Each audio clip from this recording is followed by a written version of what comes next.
দুপুরে প্রধান উপদেষ্টার কাছে চূড়ান্ত সুপারিশ হস্তান্তর করবে জাতীয় ঐক্যমত্য কমিশন।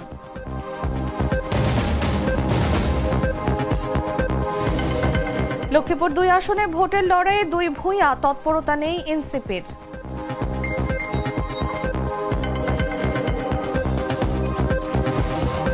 ঘূর্ণিঝড় মন্থার প্রভাবে সারা দেশে 5 দিন বৃষ্টির আভাস, কমবে তাপমাত্রা।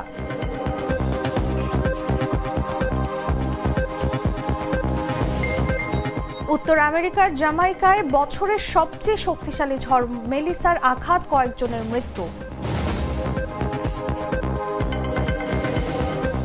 এবং ব্যাটারদের ব্যর্থতার হারে টি-20 সিরিজ শুরু বাংলাদেশের।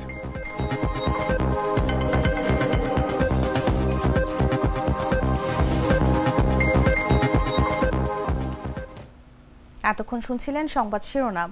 দর্শক, আমন্ত্রণ বেলা 11টার সংবাদে, সাথে আছি আমি তাসলিমা তিথি।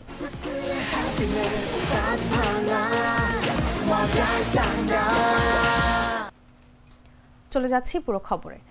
জুলাই সনদ বাস্তবায়নের রূপরেখা নিয়ে প্রস্তুত করা সুপারিশপত্র অন্তর্বর্তী সরকারের প্রধান উপদেষ্টা ডক্টর মোহাম্মদ ইউনূসের হাতে তুলে দেবে জাতীয় ঐক্যমত্য কমিশন। আজ দুপুর 12টায় উপদেষ্টা পরিষদের সদস্যদের উপস্থিতিতে আনুষ্ঠানিকভাবে এই সুপারিশ হস্তান্তর করা হবে বলে কমিশন সূত্রে জানা গেছে। এর আগে গতকাল সোমবার বিকেলে রাষ্ট্রীয় অতিথি ভবন যমুনায় প্রধান উপদেষ্টা ডক্টর ইউনূসের সভাপতিত্বে কমিশনের সমাপনী বৈঠক অনুষ্ঠিত হয়। বৈঠকে কমিশনের গঠন থেকে চূড়ান্ত সুপারিশ তৈরির পুরো প্রক্রিয়ার নথি, ভিডিও, অডিও ও ছবি সংরক্ষণের উপর গুরুত্ব দেন প্রধান উপদেষ্টা। একই সঙ্গে জুলাই সনদ বাস্তবায়নের পাশাপাশি অন্যান্য সংস্কার কমিশনের প্রস্তাব বাস্তবায়নেও সরকারকে দ্রুত উদ্যোগ নেওয়ার আহ্বান জানান কমিশন সদস্যরা। গত 17 অক্টোবর স্বাক্ষরিত জুলাই জাতীয় সনদে বিএনপি, জামায়াত সহ অধিকাংশ রাজনৈতিক দল অংশ নেয়। তবে আইনি ভিত্তি স্পষ্ট না থাকায় এতে স্বাক্ষর করেনি এনসিপি।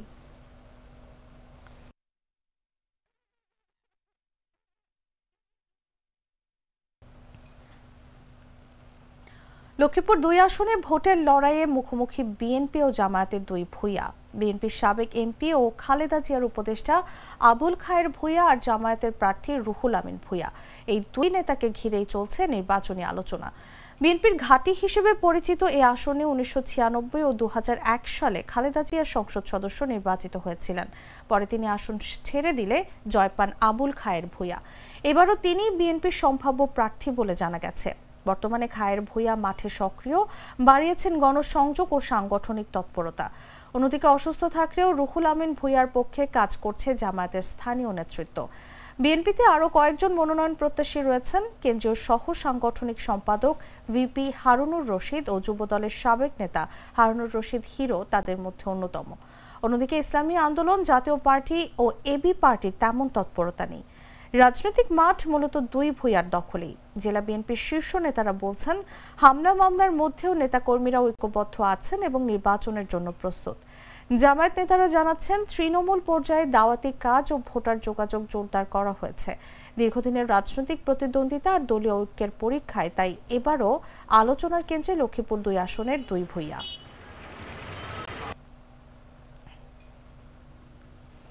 বঙ্গোপসাগরে ঘূর্ণিঝড় মন্থার প্রভাবে আগামী 5 দিন দেশের বিভিন্ন এলাকায় বৃষ্টি ও বজ্র বৃষ্টি হতে পারে।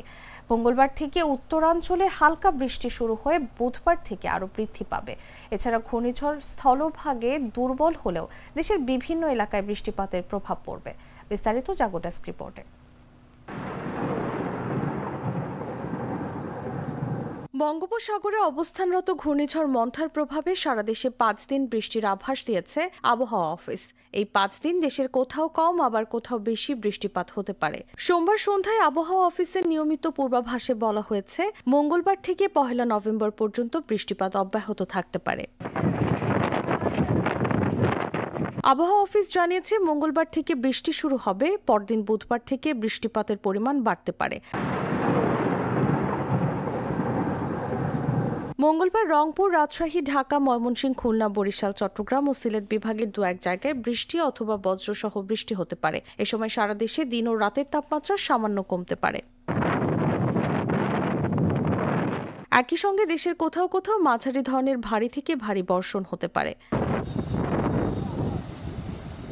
আবহাওয়াবিদ তরিফুল নওয়াজ কবির জাগো নিউজকে বলেন, ঘূর্ণিঝড় মন্থা মঙ্গলবার ভারতের অন্ধ্রপ্রদেশের উপকূল দিয়ে অতিক্রম করে স্থলভাগে প্রবেশ করবে, মূল আঘাত করবে অন্ধ্রপ্রদেশে। এ সময় আমাদের উত্তরাঞ্চলে হালকা থেকে মাঝারি বৃষ্টি হতে পারে।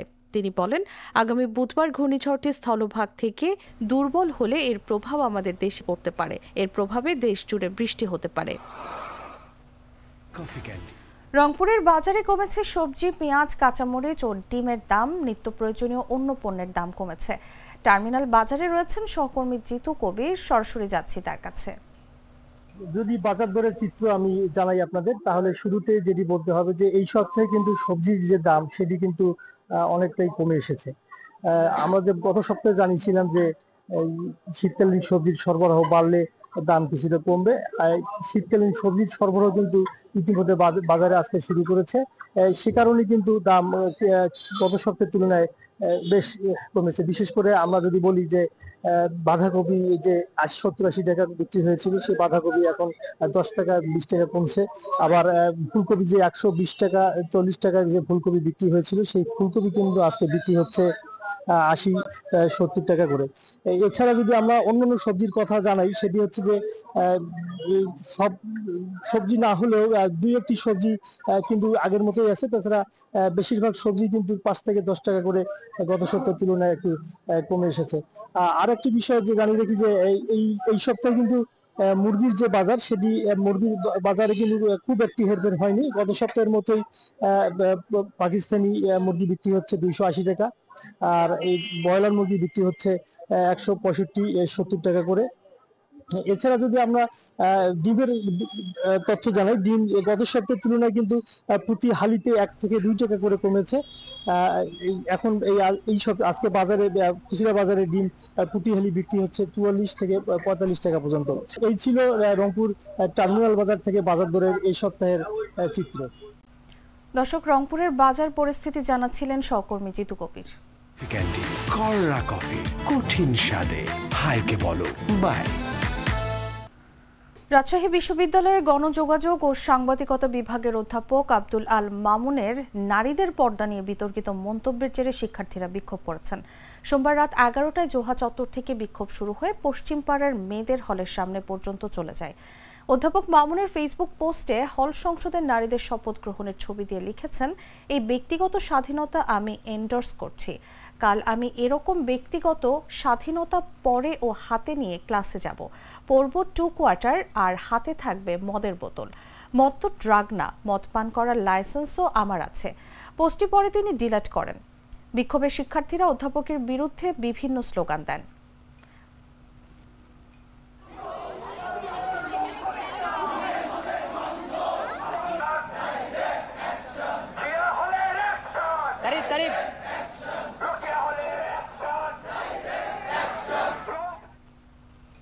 পটুয়াখালী 2 আসনে বিএনপির মনোনয়ন এখনো চূড়ান্ত হয়নি। তবুও বাউফল উপজেলার সূর্যমণি ইউনিয়ন বিএনপির সাধারণ সম্পাদক মাহবুব জমাদ্দারের নেতৃত্বে আনন্দ মিছিল ও মিষ্টি বিতরণ করা হয়েছে। সোমবার সন্ধ্যায় নুরানপুর বাজারে অনুষ্ঠিত মিছিলের পর নেতাকর্মীদের মধ্যে মিষ্টি দেওয়া হয়। মাহবুব জমাদ্দার দাবি করেন, ঢাকায় কেন্দ্রীয় বিএনপির সাক্ষাৎকারে উপস্থিত নেতারা বাউফলের সব মনোনয়ন প্রত্যাশীকে একত্রিত করে মনির হোসেনের মনোনয়ন নিশ্চিত করেছেন, তাই তারা আনন্দ মিছিল করেছেন। কিন্তু কেন্দ্রীয় বিএনপির সহ দপ্তর সম্পাদক মোহাম্মদ মনির হোসেন বলেন, তিনি এ বিষয়ে কিছু জানেন না। দলের মনোনয়ন এখনো চূড়ান্ত হয়নি। মিছিল করা যায়, কিন্তু মনোনয়ন নিশ্চিত হয়েছে এমন প্রচারণা ঠিক নয়।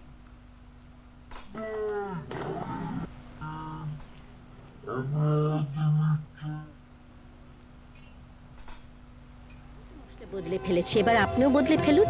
একবার প্রাণ গুঁড়া মশলা ব্যবহার করেই দেখুন। জানাবো আন্তর্জাতিক সংবাদ।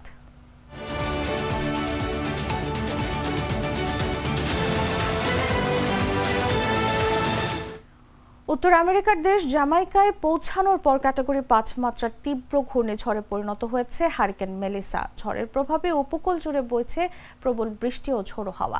এখন পর্যন্ত জামাইকায় 3 জন এবং হাইতি ও ডোমিনিকান প্রজাতন্ত্রে 4 জনের মৃত্যুর খবর পাওয়া গেছে। বিবিসির তথ্য মতে ঘন্টায় 175 মাইল বা 282 কিলোমিটার বেগে বাতাস বইছে, যা এই বছরের বিশ্বের সবচেয়ে শক্তিশালী ঝড়। মার্কিন ন্যাশনাল হারিকেন সেন্টার সতর্ক করেছে মেলিসা তীব্রতর হচ্ছে এবং মঙ্গলবার ভোরে জ্যামাইকার রাজধানী কিংস্টনের কাছ দিয়ে আঘাত হানতে পারে। সংস্থাটি জানিয়েছে ঝড়ে 40 ইঞ্চি পর্যন্ত বৃষ্টিপাত, 13 ফুট উচ্চতার জলোচ্ছ্বাস এবং ঘন্টায় 160 মাইল বেগে বাতাস বইতে পারে। এতে ব্যাপক বন্যা ও ভূমিধসের আশঙ্কা রয়েছে। ঝুঁকিপূর্ণ উপকূলীয় এলাকাগুলোতে ইতোমধ্যে বাধ্যতামূলক স্থানান্তরের নির্দেশ জারি করেছে সরকার।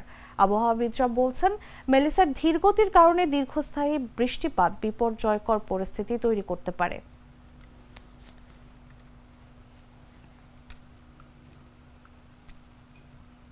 ফিলিস্তিনের প্রেসিডেন্ট মাহমুদ আব্বাস নিজের উত্তরসূরির নাম ঘোষণা করেছেন। রোববার 89 বছর বয়সী আব্বাস লিখিত ঘোষণা দিয়েছেন, যদি কোনো কারণে তিনি দায়িত্ব পালন করতে অক্ষম হন সেক্ষেত্রে ভাইস প্রেসিডেন্ট হুসেইন আল শেখ অস্থায়ীভাবে প্রেসিডেন্টের পদে দায়িত্ব পালন করবেন। হুসেইন আল শেখের দায়িত্বে থাকবে ফিলিস্তিনি নির্বাচনী আইন অনুযায়ী নির্বাচন আয়োজন করা এবং নির্বাচিত সরকারের কাছে ক্ষমতা হস্তান্তর করা। ফিলিস্তিনের সংবিধান অনুযায়ী প্রেসিডেন্টের মেয়াদ শেষ হওয়ার 90 দিনের মধ্যে নির্বাচন অনুষ্ঠিত হবে। প্রয়োজনে বিদায়ী প্রেসিডেন্ট আরও 1 মেয়াদ দায়িত্বে থাকবেন। মাহমুদ আব্বাসের ঘোষণা অনুযায়ী সংবিধানের ডিক্রি নম্বর 1 বাতিল করা হয়েছে, যাতে রাজনৈতিক স্থিতিশীলতা এবং ফিলিস্তিনের সাংবিধানিক প্রতিষ্ঠান রক্ষা পায়। আব্বাস গত 20 বছর ধরে প্রেসিডেন্ট পদে রয়েছেন। 2005 সালের জানুয়ারিতে তিনি ইয়াসির আরাফাতের মৃত্যুর পর ফিলিস্তিনের প্রেসিডেন্ট হন।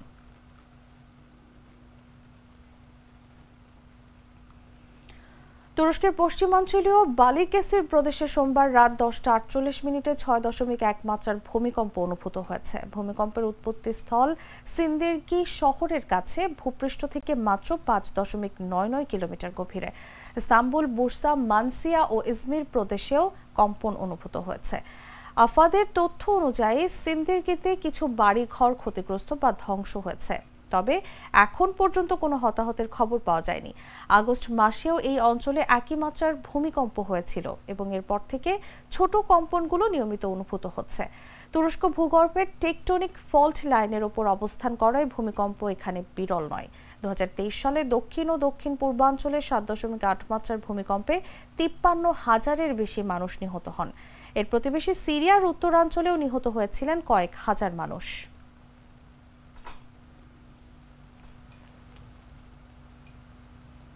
সংবাদ শেষ করব খেলার খবর জানিয়ে।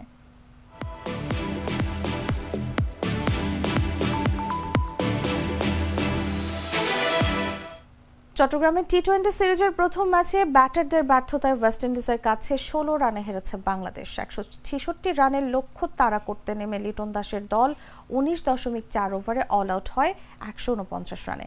টপ অর্ডারের 6 ব্যাটারের মধ্যে রান পান কেবল তাওহিদ হৃদয়, 25 বলে 28। শুরুটা ভালো করেছিলেন তানজিদ হাসান তামিম, ছক্কায় ইনিংস শুরু করলেও 15 রানের বেশি যেতে পারেননি। লিটন, সাইফ, শামীম কেউই টিকতে পারেননি উইকেটে। 77 রানে 6 উইকেট হারিয়ে পরাজয় নিশ্চিত হয়ে গেলেও লোয়ার অর্ডারের তানজিম হাসান, সাকিব ও নাসুম আহমেদ চেষ্টা করেছিলেন লড়াইটা টেনে নিতে। সপ্তম উইকেটে তারা যোগ করেন 23 বলে 40 রান। তানজিম করেন 33, নাসুম 20, কিন্তু তাদের বিদায়ের পর আর কেউ দাঁড়াতে পারেননি। ওয়েস্ট ইন্ডিজের হয়ে জেডেন সেলস নেন 3 উইকেট। এর আগে ব্যাট হাতে ঝড় তোলেন রফম্যান পাওয়েল, শেষ ওভারে হাঁকান 3 ছক্কা, অপরাজিত থাকেন 44 রানে। শাই হোপও করেন অপরাজিত 46। 3 ম্যাচের সিরিজে 1-0 এগিয়ে গেল ক্যারিবীয়রা।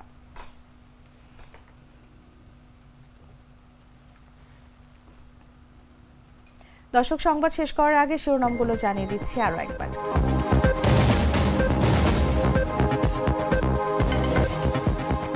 দুপুরে প্রধান উপদেষ্টার কাছে চূড়ান্ত সুপারিশ হস্তান্তর করবে জাতীয় ঐকমত্য কমিশন।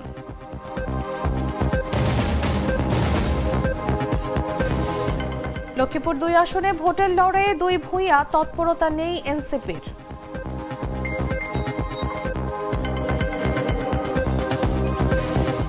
ঘূর্ণিঝড় মন্থার প্রভাবে সারা দেশে 5 দিন বৃষ্টির আভাস, কমবে তাপমাত্রা।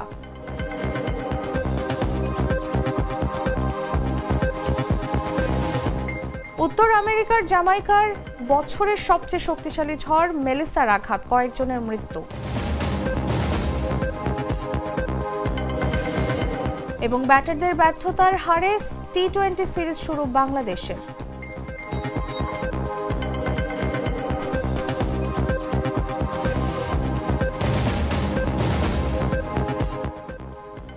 দর্শক, এই ছিল এখনকার মতো। এরপর দেখবেন দুপুর 1টা নিউজ।